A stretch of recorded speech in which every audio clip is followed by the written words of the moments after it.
नमस्कार, मैं धनंजय कुमार द नागरिक में आपका स्वागत है। हमारे साथ है प्रोफेसर जबरीमल पारख साहब। सर नमस्कार, आपका स्वागत है। पारख साहब से हम लगातार बात कर रहे हैं पिछले 3 एपिसोड से, आज चौथा एपिसोड है और सिनेमा पर बात कर रहे हैं। पारख साहब जो है लंबे समय अध्यापन का काम किया है, जवाहरलाल नेहरू विश्वविद्यालय के विद्यार्थी रहे और इग्नू में 30 साल से ज्यादा वक्त तक हिंदी साहित्य पढ़ाया है। हिंदी के बड़े चर्चित प्रोफेसर हैं और सिनेमा पर कई किताबें लिखी है। सिनेमा में उनका खास इंटरेस्ट है और इसलिए हम जो है सिनेमा पर उनसे बात कर रहे हैं। 3 एपिसोड हमने बात की है और तीसरे एपिसोड में हमने बात की थी कि किस तरीके से सिनेमा ने अपनी विषय वस्तु बदली, किस तरह सिनेमा का कंटेंट जो है वो चेंज हुआ और पौराणिक कथाओं से वो सामाजिक कहानियों पे आया और सामाजिक सुधार पे बात हुई, स्वतंत्रता संग्राम को लेकर के बात हुई और कहानी जो है, जो सिनेमा की कहानी है, वो बदल गई। अब इसके आगे हम बात करेंगे पारेख साहब से। हाँ, हमने पिछली बार जो बात की थी वो सवाक फिल्मों की, टॉकी फिल्मों के बारे में बात की थी। और लेकिन उसका संदर्भ ये था कि देश की आज़ादी से पहले जो फिल्में बन रही थी, यानी 1931 में जो आलम आरा बनी और उसके बाद में कुछ और फिल्मों की चर्चा की थी, जिसमें न्यू थिएटर्स की देवदास की चर्चा की थी, हमने नीचा नगर की चर्चा की, धरती के लाल की चर्चा की। तो इस तरह से हम देखते हैं कि एक बहुत बड़ा परिवर्तन जो हुआ, वह परिवर्तन यह था कि जहाँ मुख्य दौर की फिल्में, साइलेंट एरा की फिल्में जो थी, वो ज़्यादातर माइथोलॉजिकल थी या हिस्टोरिकल इमेजिनेशन पर थी या हिस्ट्री पर थी, लेकिन सामाजिक सवालों पर बहुत कम बनी। बनी तो सही थी, बनी तो सही, जैसा कि मैंने बताया था कि बाबूराव पेंटर ने सावकारी पाश करके एक फिल्म बनाई थी जो किसानों के कर्ज के सवाल को लेकर बनाई गई थी। वो सवाल जो बाद में, यानी कि 1925 की सावकारी पाश फिल्म के 11 साल बाद प्रेमचंद ने उसी महाजनी जो सूदखोरी है, उस सूदखोरी से किसान कैसे बर्बाद हो जाते हैं, उस पर अपना अमर उपन्यास गोदान लिखा था। उससे 11 साल पहले सावकारी पाश फिल्म साइलेंट एरा में बन चुकी थी। बहरहाल ये सब चर्चा हम कर चुके थे। आज सिर्फ मैं ये बता दूं कि 1947 से पहले एक तरह से लगभग 2 दशकों तक, यानी सवाक सिनेमा के जो 15-16 साल थे, उन 15-16 साल में बहुत सारे ऐसे फिल्मकार आ चुके थे जो सामाजिक रूप से, कहना चाहिए कि बहुत जागरूक थे और वो चाहते थे कि हमारा जो समाज है वो केवल आज़ादी की लड़ाई का सवाल ही नहीं है, बल्कि एक बेहतर समाज बने, एक बराबरी का समाज बने और उसमें जो सामाजिक बुराइयां वो ख़त्म हो। जिसमें मैंने अछूत कन्या की भी चर्चा की थी, जो छुआछूत को ख़त्म करने के बारे में थी। तो इसी तरह से और सवाल भी थे। जैसे एक फिल्म बनी प्रभात फिल्म्स ने ही बनाई थी फिल्म किंकू करके, जो हिंदी में और मराठी दोनों में बनी थी। हिंदी में उसका नाम था दुनिया ना माने। वो फिल्म थी अनमेल विवाह के बारे में। एक बूढ़ा विदुर जो है एक यंग लड़की से शादी करता है और उसकी इच्छा के विरुद्ध, और उसे किस तरह की मानसिक प्रताड़ना से महसूस होती है, और वो व्यक्ति भी बाद में धीरे धीरे महसूस करता है कि उसने अपराध किया है एक यंग लड़की से शादी करके। इसी तरह से पड़ोसी नाम की फिल्म बनी, प्रभात फिल्म्स ने ही बनाई थी पड़ोसी नाम की फिल्म, जो सामाजिक सौहार्द के बारे में थी, हिंदू मुस्लिम एकता के बारे में। इसी तरह से एक और फिल्म बनी थी मानुस करके, और उस मानुस के माध्यम से भी जो है प्रभात फिल्म्स ने एक जो प्रोस्टिट्यूट होती है, उस प्रोस्टिट्यूट के जीवन के कष्टों के बारे में, उनकी तकलीफ़ों के बारे में, और एक सिपाही होता है गणपत नाम का, उसकी प्रेम कहानी भी प्रस्तुत की है। तो आप देखेंगे कि ऐसी बहुत सारी फिल्में बनी। राम शास्त्री बनाई थी वी दामले और फतेहलाल ने। संत तुकाराम बनी थी जो बहुत ही प्रसिद्ध हुई अपने समय में और उसे एक क्लासिक फिल्म का दर्जा मिला। मेरे कहने का मतलब है कि इस दौर के अंदर जो फिल्में हैं, वो फिल्में जो बन रही थी, वो फिल्में इस लिहाज से बन रही थी कि एक समाज को एक संदेश जाए और समाज अपने को बदले, समाज बदले, और जो जातिगत भेदभाव है और स्त्रियों के प्रति उत्पीड़न का भाव है वो सब समाप्त हो। और जो साहित्य काम करता है वो ये सिनेमा के माध्यम से भी किया जा सकता है, किया जाना चाहिए। यह संदेश उस दौर की फिल्में दे रही थी। तीन सिनेमा फिल्म कंपनियां जो थी इस लिहाज से बहुत महत्वपूर्ण थी: प्रभात फिल्म्स, न्यू थिएटर्स और बॉम्बे टॉकी, जिनकी चर्चा हमने पिछली बार भी की थी। और जो महत्वपूर्ण बदलाव हो रहा था वो यह कि इस दौर में आज़ादी का आंदोलन तेज़ी से आगे बढ़ रहा था, बहुत तेज़ी से आगे बढ़ रहा था। प्रगतिशील लेखक संघ की स्थापना हो चुकी थी इस दौर में। इस दौर में इप्टा की स्थापना हो चुकी थी, जिस इप्टा ने जो है धरती के लाल फिल्म बनाई थी। और इसी दौर में जो है ऐसे बहुत सारे कलाकार हमारे हिंदी सिनेमा से या भारतीय सिनेमा से जुड़े जिन्होंने बाद में जाकर बहुत उल्लेखनीय काम किया। अशोक कुमार है, दिलीप कुमार है, ऐसे बहुत सारे कलाकार आज़ादी से पहले आ चुके थे। नूरजहाँ है, कुंदन लाल सहगल है।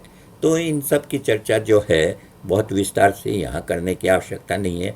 मैं सिर्फ ये बताना चाहता हूँ कि 1947 से पहले हिंदी सिनेमा या हिंदुस्तानी सिनेमा जिसे कहना चाहिए, वो हिंदुस्तानी सिनेमा ने एक ऐसा रास्ता अपना लिया था जो सामाजिक बदलाव से जुड़ा हुआ था, जिसके माध्यम से वो सामाजिक बदलाव का संदेश दे रहे थे। और मैंने एक और महत्वपूर्ण बात रेखांकित की थी कि इस समय साहित्यिक कृतियों पर भी फिल्में बनने लगी थी। खुद प्रेमचंद पटकथा लिखने के लिए आए थे और प्रेमचंद की रचना सेवा सदन पर फिल्म बनी थी। प्रेमचंद ने मजदूर नामक एक फिल्म की पटकथा लिखी थी। प्रेमचंद की इस सेवा सदन पर साउथ में, तमिल में फिल्म बनी थी और चित्रलेखा फिल्म बनाई थी केदार शर्मा ने, जो भगवती चरण वर्मा का उपन्यास था 1941 में। कुछ फिल्में ऐसी बनी जो दोबारा बाद में फिर बनी, जैसे कि औरत फिल्म बनाई थी महबूब ने, वही औरत जो 1957 में फिर मदर इंडिया के नाम से दोबारा बनी। इसी तरह से चित्रलेखा जो 1941 में केदार शर्मा ने बनाई थी, वो आज़ादी के 10-15 साल बाद में फिर चित्रलेखा के नाम से केदार शर्मा ने ही बनाई थी, जिसमें मीना कुमारी, अशोक कुमार और प्रदीप कुमार थे। कहने का मतलब है कि ये जो आज़ादी से पहले एक तरह से हिंदुस्तानी सिनेमा की एक मजबूत बुनियाद रखी जा चुकी थी, और वो मजबूत बुनियाद जो है वो आगे कैसे 1947 के बाद सिनेमा विकसित हुआ, सिनेमा आगे बढ़ा, इसकी चर्चा अब हम यहाँ आज करेंगे। सबसे पहले ये ध्यान दें कि हमारा देश जो आज़ाद हुआ वो सामान्य स्थितियों में आज़ाद नहीं हुआ। वह आज़ाद हुआ तो देश का विभाजन हुआ धर्म के आधार पर। हिंदुस्तान से अलग होकर पाकिस्तान बना, और इस तरह से जो है उस पाकिस्तान बना और देश का बंटवारा हुआ। एक बहुत बड़े पैमाने पर लोग शरणार्थी बनकर एक जगह से दूसरी जगह गए। लगभग ऐसा माना जाता है कि करीबन 1.5 करोड़ लोग जो है वो उस दौर में एक जगह से दूसरी जगह गए। 8-10 लाख लोग मारे गए, औरतों की इज्जत लूटी गई।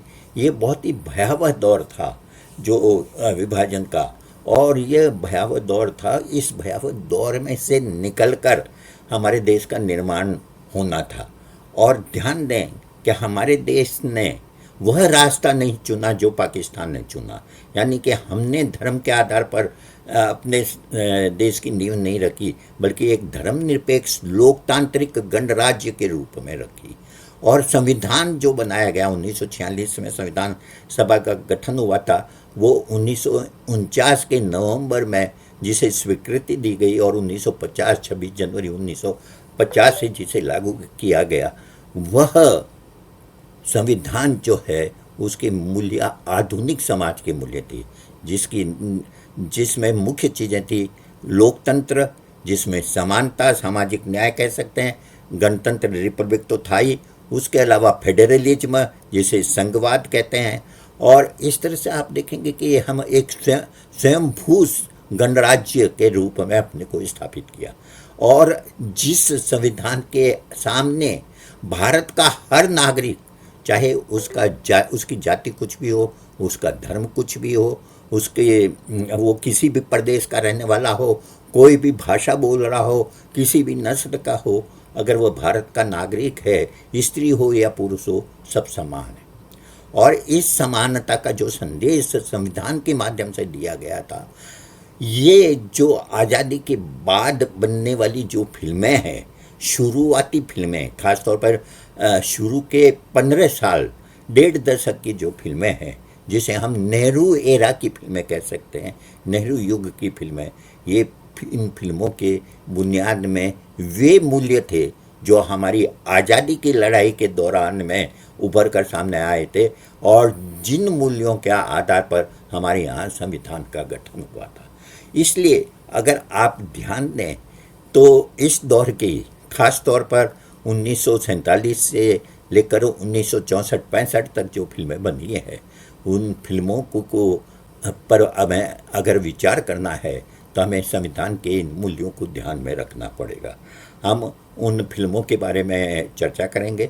आज मैं शुरुआती दौर में कुछ खास प्रवृत्तियों की चर्चा करूंगा, और उसके बाद में ज़रूरत हुई तो हम कुछ खास फिल्मों की, जैसे मदर इंडिया है, प्यासा है, नया दौर है, 2 बीघा ज़मीन है, मुगले आजम है, ऐसी बहुत सारी फिल्में हैं जिन पर अलग अलग भी हम चर्चा करेंगे, जो क्लासिकल मानी जाती है और जो एक तरह से कहना चाहिए एक माइल स्टोन है हिंदुस्तानी सिनेमा का, भारतीय सिनेमा का। तो कहने का तात्पर्य है कि आज़ादी के लड़ाई के बाद जो फिल्में बन रही थी, वो फिल्में उसी परंपरा को जो आज़ादी से पहले जिसके लिए संघर्ष हो रहा था और जो धीरे धीरे सामने आ रही थी, जिन कुछ फिल्मों की मैंने आपके सामने चर्चा की, देवदास, अछूत कन्या, मानुस आदमी, दुनिया न माने, पड़ोसी, ये जो फिल्में सब बन रही थी, इन फिल्मों की परंपरा को ही आज़ादी के बाद में जो है आगे बढ़ाया गया। अब हम फिल्मों पर चर्चा करने से पहले ये देखें कि जो नई सरकार बनी, जो एक लोकतांत्रिक सरकार बनी, जो जनता के द्वारा चुनी हुई सरकार बनी, नेहरू के नेतृत्व में, नेहरू हमारे भारत के पहले प्रधानमंत्री थे, उनका सिनेमा के प्रति क्या रवैया था, उस पर चर्चा करना इसलिए ज़रूरी है कि बाद में जो विकास हुआ, उस विकास का इस से बहुत गहरा संबंध है। नेहरू, जैसा कि हम जानते हैं, जवाहरलाल नेहरू जो है वो बहुत ही जागरूक व्यक्ति थे, और वो चाहते थे कि भारत हर क्षेत्र के अंदर तरक्की करे, हर क्षेत्र में आगे बढ़े और एक आधुनिक राष्ट्र बने। सिनेमा की शक्ति के बारे में वो बहुत अच्छी तरह से समझते थे कि सिनेमा जो है उसकी क्या भूमिका है। लेकिन उसके बावजूद कुछ ऐसे काम भी हुए सरकार द्वारा जो शायद न होते तो और बेहतर होता। जैसे सरकार ने, नई सरकार जो आई, उसने थोड़े अरसे बाद ही सिनेमा पर जो टैक्स लगता है, वो टैक्स लगभग दुगना कर दिया, 50% टैक्स बढ़ा दिया। ये एक तरह से बड़ा दबाव था। एक नई औद्योगिक क्षेत्र है, ये औद्योगिक फिल्में एक औद्योगिक क्षेत्र भी है, और वहाँ पर टैक्स का बढ़ाया जाना सामान्य जो दर्शक होते हैं उनके लिए बहुत भारी पड़ता है। उसका विरोध हुआ और विरोध किया गया, लेकिन कुछ ऐसी प्रवृत्तियों का भी जो है सरकार को आभास हुआ जो फिल्म के लिए अच्छा नहीं है। तो एक कमेटी बनाई गई, एस.के. पाटिल जो केंद्र सरकार में मंत्री भी रहे थे, एस.के. पाटिल की अध्यक्षता में एक कमेटी बनाई गई और उसने कई सारे जो है सिफारिशें की सरकार से, जिन सिफारिशों के कारण बाद में सिनेमा से संबंधित कई संस्थान बने।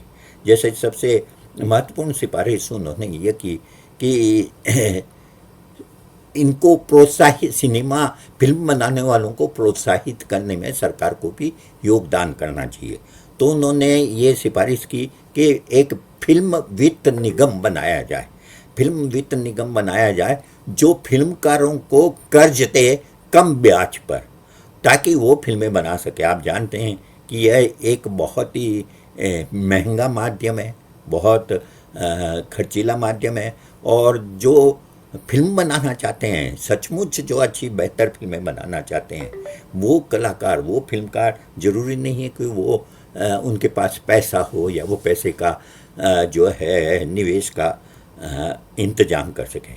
इसलिए सरकार ने फिल्म वित्त निगम की स्थापना करने के बारे में जो है एक प्रस्ताव रखा, जो बाद में फिल्म वित्त निगम बना भी, और जिसके माध्यम से फिल्मकारों को कर्ज भी दिया गया, फिल्मकारों को आर्थिक सहायता दी गई।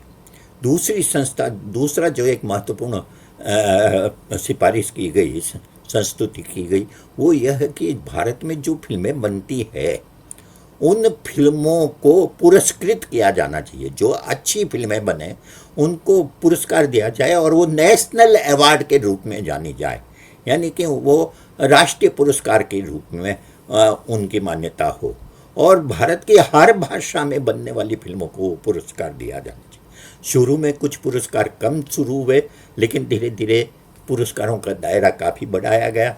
राष्ट्रीय पूरे देश के अंदर जो सबसे अच्छी फिल्म होती है उसको भी पुरस्कृत किया गया, और अलग अलग भाषाओं में कौन सी फिल्में उत्कृष्ट हैं उनको भी दिया गया। फिल्म के निर्देशक के लिए अलग पुरस्कार हुआ, फिल्म में अभिनय करने वालों के लिए अलग पुरस्कार हुआ। तो एक तरह से राष्ट्रीय पुरस्कार की शुरुआत हुई, जो अब भी दी जाती है। ये महत्वपूर्ण है। आप जानते हैं कि उसके पहले फिल्म फेयर अवार्ड, जो प्राइवेट अवार्ड है, वो भी चलता है, और आजकल तो और बहुत सारे पुरस्कार दिए जाते हैं फिल्मों से संबंधित। लेकिन जो प्रतिष्ठा राष्ट्रीय पुरस्कारों की रही है, वो प्रतिष्ठा किसी को नहीं हासिल हुई, और ये एक महत्वपूर्ण है। 1953 से इसकी शुरुआत हो गई थी। तीसरी सिफारिश इस कमेटी ने ये की थी कि हर साल नहीं तो कुछ अंतराल के साथ अंतर्राष्ट्रीय फिल्मों के प्रदर्शन की व्यवस्था हो यहाँ पर। मतलब ऐसा इंटरनेशनल फिल्म फेस्टिवल हमें आयोजित करना चाहिए, जहाँ दुनिया भर के फिल्मकार अपनी फिल्में लेकर आए, और जिन्हें कि हिंदुस्तान के फिल्मकार भी देखें और हिंदुस्तान के वे दर्शक भी देखें जो अच्छे सिनेमा में, उत्कृष्ट सिनेमा में रुचि रखते हैं। आप जानते हैं कि इसकी शुरुआत भी 52-53 के अंदर हुई। अमेरिका, दिल्ली के अंदर इसके फिल्म फेस्टिवल मनाया गया, बम्बई में मनाया गया, कलकत्ता में मनाया गया, कई जगह, और ये सिलसिला अब भी चल रहा। अब वो सिर्फ गोवा में मनाया जाता है, लेकिन एक लंबे समय तक और जगहों पर भी हुआ। ये इसका बहुत लाभ हुआ। इन्हीं फिल्म फेस्टिवल में नए फिल्मकारों को, युवा फिल्मकारों को और भारतीय फिल्मकारों को ऐसी फिल्में देखने का मौका मिला जिनका प्रभाव उनकी फिल्मों पर बाद में बहुत गहराई तक गया। जैसे डी सिका की फिल्म बाइसिकल थीफ जो है, वो यहीं देखने को मिली लोगों को। इसी तरह से फेलिनी की फिल्में हैं, और भी बहुत सारे जो बड़े फिल्मकार थे दुनिया में जिनका नाम था, उनकी फिल्में उन्हें देखने को मिली और उससे सीखने को मिला। तो ये एक और महत्वपूर्ण काम किया गया। एक और काम किया गया जिसका भी बहुत महत्व है, वो यह है कि इस पटेल कमेटी ने ये सिफारिश की कि अच्छे फिल्मकार पैदा करने के लिए एक शैक्षिक संस्थान की स्थापना होनी चाहिए। तो एक फिल्म इंस्टीट्यूट खोला गया पुणे में। पहले उसका नाम इंडियन फिल्म इंस्टीट्यूट रखा गया, लेकिन जब टेलीविज़न भी लोकप्रिय होने लगा तो उसका नाम Indian film and television institute कर दिया गया। वो पुणे में आज भी है, जहाँ पर पहले प्रभात फिल्म्स का स्टूडियो था, प्रभात फिल्म्स का पूरा ऑफिस और स्टूडियो था। उसी में ये फिल्म इंस्टीट्यूट की स्थापना हुई, जहाँ हर साल सिनेमा से जुड़े हुए कई क्षेत्रों के अंदर शिक्षण दिया जाता है, प्रशिक्षण दिया जाता है। और 1970 के आसपास वहाँ से बहुत बड़े बड़े कलाकार फिल्मकार भी, निर्देशक भी, पटकथा लेखक भी, कई लोग उसमें से निकले। इसी तरह की एक संस्था चेन्नई में, जिसे उस जमाने में मद्रास कहा जाता था, वहाँ फिल्म टेक्नोलॉजी से संबंधित एक इंस्टीट्यूट खोला गया। तो film techno Indian institute of film technology, कुछ इस तरह का नाम था। वो भी बहुत महत्वपूर्ण संस्थान बना, जो फिल्म टेक्नोलॉजी में नई नई चीज़ें जो ईजाद हो रही थी उन उनकी ट्रेनिंग देने के लिए उसकी स्थापना की गई। इसके अलावा कुछ संस्थाएं और खोली, बल्कि जैसे फिल्म्स डिवीज़न, जिनका काम था न्यूज से संबंधित फिल्में बनाना, न्यूज रील जिसे कहा जाता था। उसकी शुरुआत बहुत शुरू में ही हो गई, 50-51 में ही हो गई थी, और वो लंबे समय तक न्यूज रीलें बनती रही। आप जानते हैं कि पहले जब 50-60 के दशक में, 70 के दशक में हम फिल्म देखने जाते थे, तो उसके शुरुआत में न्यूज रील जरूर दिखाई जाती थी। अब वो परंपरा लगभग बंद हो गई है। इसी तरह से चिल्ड्रन फिल्म सोसाइटी बनाई गई, जो बच्चों के लिए फिल्में बनाने वालों को प्रोत्साहित करने के लिए बनाई गई। चिल्ड्रन फिल्म सोसाइटी का बनाना इस बात को दिखाता है कि उस समय की सरकार जो है वो फिल्म के क्षेत्र में किस किस तरह के संभावनाएं अंतर्निहित हैं, उन संभावनाओं की तरफ उनका ध्यान था। तो कहने का मेरा मतलब यह है कि तत्कालीन सरकार ने, और ये सब नेहरू सरकार ने किया, ये जो नेहरू सरकार ने किया, ये काम बाद के किसी भी सरकार ने नहीं किया। टैक्स तो बढ़ाया बाद वालों ने भी, लेकिन ये महत्वपूर्ण बात है कि जो नेहरू सरकार ने किया वो काम जो है और किसी ने नहीं किया। लेकिन मैंने जैसे बताया कि टैक्स बढ़ाने का काम नेहरू सरकार ने भी किया था। एक और काम ऐसा हुआ जिससे फिल्म वालों के गले नहीं उतरा, वो ये था कि जो आकाशवाणी है वहाँ से फिल्मी गानों का बजना बंद कर दिया गया। एक इंफॉर्मेशन एंड ब्रॉडकास्टिंग मिनिस्टर हुआ करते थे, बीबी केसकर करके। वो ये मानते थे कि ये सिनेमा जो है, यह हमारी जो क्लासिकल म्यूजिक की परंपरा है, क्लासिकल गायकी की परंपरा है, ये क्लासिकल म्यूजिक और गायकी की परंपरा को ये नुकसान पहुंचा रही है। तो उन्होंने आकाशवाणी पर फिल्मी गानों के बजने को प्रतिबंधित कर दिया। ये सिनेमा के लिए बहुत बड़ा धक्का था, क्योंकि आप जानते हैं सिनेमा के गाने तब भी बहुत लोकप्रिय थे, आज भी लोकप्रिय है। और उनको ये मानना कि वो क्लासिकल म्यूजिक के विरोध में है, ये कोई बहुत सही ये निर्णय ये नहीं था। ये कब की बात है, कौन से ईस्वी की बात है? ये 52-53 की बात है, मतलब शुरुआती बात है। ठीक है, नेहरू के समय की बात है। तो ठीक ठीक सन तो मैं देख के बता सकता हूँ, लेकिन खास यह है कि वो शुरुआती बात है। और आप मतलब ये देखिए कि बेजू बावरा फिल्म जो बनी थी संभवतः 52-51 में बनी थी, उससे पहले ये प्रतिबंध लग गया था। मतलब देश आज़ाद होने के बाद ही, थोड़े समय बाद ही आकाशवाणी से, ऑल इंडिया रेडियो से फिल्मी गाने नहीं बजते थे। उसका नतीजा क्या हुआ? उसका नतीजा ये हुआ कि कुछ प्राइवेट संस्थाएं सामने आई जो फिल्मी गाने बजाने लगी, जिसमें सबसे महत्वपूर्ण है श्रीलंका से बजने वाला रेडियो सिलोन से। आप जानते हैं कि कई दशकों तक रेडियो सिलोन से जो बिनाका गीत माला आती थी वो घर घर में सुना जाता था, और वो इतना लोकप्रिय हुआ कि सरकार को दोबारा सोचना पड़ा। पाकिस्तान में भी हुआ ऐसा। पाकिस्तान वालों ने भी अपने जो सरकारी रेडियो थे या प्राइवेट रेडियो थे उस पर हिंदुस्तानी फिल्मी गाने बजाते थे वो भी, क्योंकि हिंदुस्तानी गाने बहुत ही लोकप्रिय थे। तो ये जब हुआ और इसकी बहुत तीव्र आलोचना होने लगी कि भाई क्यों ऑल इंडिया रेडियो पर क्यों नहीं बजने चाहिए, तब सरकार ने हिंदी के गीतकार जो फिल्मों के लिए भी लिखते थे और जो प्रगतिशील आंदोलन से भी जुड़े हुए थे, नरेंद्र शर्मा को ये दायित्व सौंपा कि वो ये बताए कि फिल्मी गाने किस तरह से प्रसारित करें। और तब उन्होंने एक सुझाव दिया कि विविध भारती नाम का एक नया चैनल रेडियो पर शुरू किया जाए जो एक्सक्लूसिवली मनोरंजन के लिए हो और जिस पर फिल्मी गाने बने, कि फिल्मी गाने बजे।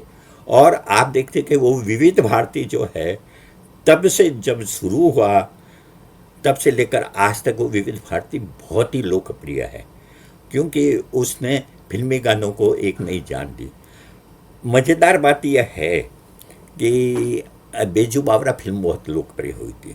अगर आप बेजू बावरा को ध्यान से देखें तो एक तरह से बेजू बावरा जो है वो ये साबित करने के लिए बनाई गई थी, जिसमें नौशाद ने संगीत दिया था और जिसमें उस्ताद आमिर खान ने गाया था और विष्णु दिगंबर पेलुस्कर ने गाया था, लेकिन मोहम्मद रफ़ी ने भी गाया था।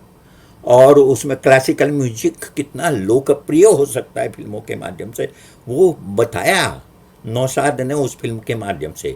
बेजू बावरा के सब गाने बहुत प्रसिद्ध हुए। एक तरह से जो मिनिस्टर साहब ने, कैसकर साहब ने जो कानून बनाया था, उस कानून का बहुत ही आर्टिस्टिक और क्लासिकल जवाब था बेजू बावरा फिल्म। ये ध्यान देना चाहिए। बेजू बावरा के गीत आज भी सुने जाते हैं। आप जानते हैं कि बेजू बावरा में जो संगीत की, क्लासिकल संगीत की प्रतियोगिता होती है, उसमें एक लोक गायक बेजू जो है वो उन शास्त्रीय गायकों को हरा देता है, शास्त्रीय गायन गाकर। ऐसा नहीं है कि वो कुछ और गा रहा था, वो शास्त्रीय गायन गाकर हरा देता है। तो ये बहुत महत्वपूर्ण है। हिंदुस्तानी सिनेमा, भारतीय सिनेमा पर जब हम बात करें तो सरकार के इस रवैये को, जो कुल मिलाकर एक बहुत ही पॉजिटिव रवैया था नेहरू दौर का, उस पॉजिटिव रवैया ने हिंदी सिनेमा को आगे बढ़ाने में बहुत महत्वपूर्ण योगदान दिया।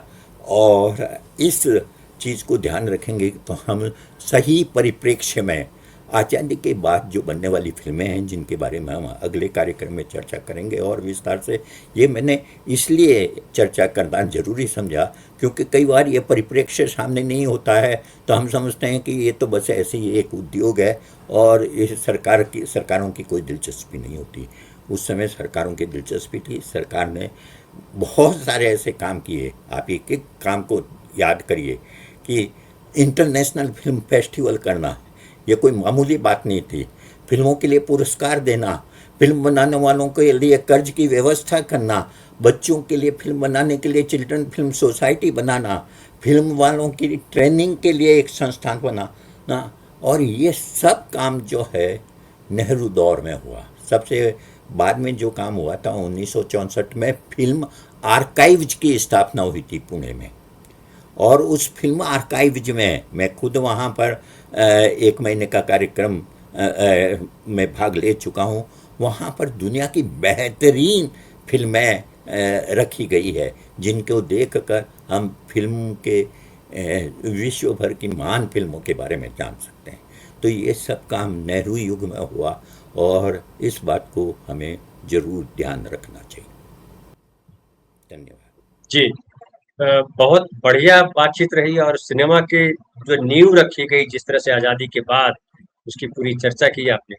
बहुत बहुत धन्यवाद सर। और अगले एपिसोड में जब आप बात करेंगे तो नेहरू के प्रभाव और संविधान के प्रभाव का असर कितना गहरा था भारतीय सिनेमा पर, इस पर भी बात करेंगे। तो कैसा लगा आपको एपिसोड, आप सब जरूर बताइएगा ताकि हम, और इसमें अगर कुछ सवाल है तो सवाल पूछिएगा, हम सर से सवाल पूछेंगे। और कुछ और जानना चाहते हैं कि फलाना सिनेमा पे फलाना विषय अगर कुछ छूट गया है तो उस पर भी चर्चा कीजिएगा, उस पर भी हम बात करेंगे। लेकिन हमारी कोशिश है कि पारेख साहब के साथ ऐसा हीरा हमको मिल गए हैं, पारेख साहब ऐसे खान हमको मिल गए हैं, पारेख साहब, कि भारतीय सिनेमा को लेकर के जितनी बातें की जा सकती है वो तमाम बातें, तमाम पहलुओं को, तमाम आयामों को हम उसको समझेंगे, उसको विस्तार से जानेंगे। बहुत बहुत धन्यवाद आप सबका। प्रोफेसर साहब आपका बहुत बहुत धन्यवाद, और धन्यवाद आप तमाम साथियों का जो आप सब देख रहे थे। बहुत बहुत धन्यवाद।